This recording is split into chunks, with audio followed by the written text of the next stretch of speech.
l'État du Katanga, 1961, un territoire en crise après l'indépendance du Congo.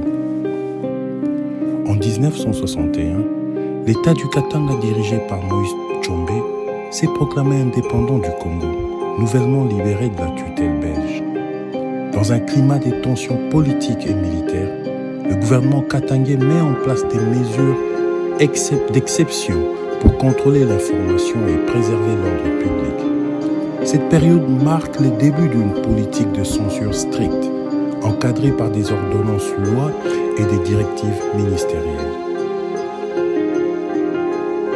Le 1er mars 1961, le président du Katanga promulgue l'ordonnance loi numéro 3/C/71. Elle institue la censure de toutes les correspondances, ouvertes ou fermées, imprimées ou manuscrites, transmises par voie postale ou médiatique.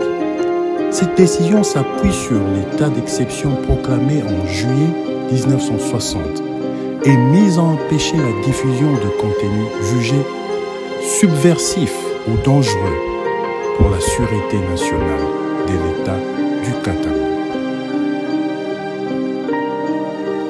L'ordonnance justifie la censure par la découverte des documents et correspondances susceptibles de trouver l'ordre public.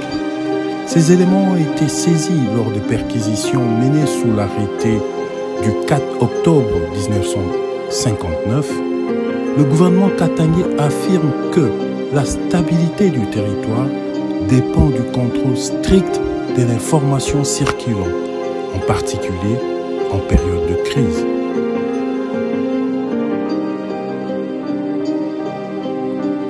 Le 4 septembre 1961, le ministre de l'Intérieur, Godefroid Mounongo, adresse une directive à l'administrateur de la sûreté. Bien que l'état d'exception soit levé, il ordonne la poursuite de la censure ciblée. Les correspondances avec les pays communistes, l'ex-Congo belge, où la direction de la sûreté doivent être saisies.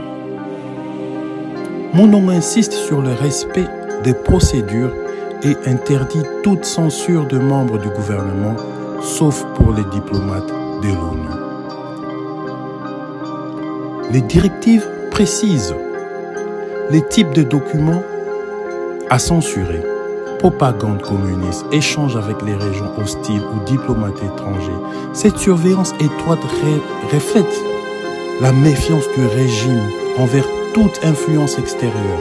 Le contrôle de l'information devient un outil stratégique pour maintenir l'indépendance proclamée du Katanga face aux pressions internationales et aux forces de l'ONU.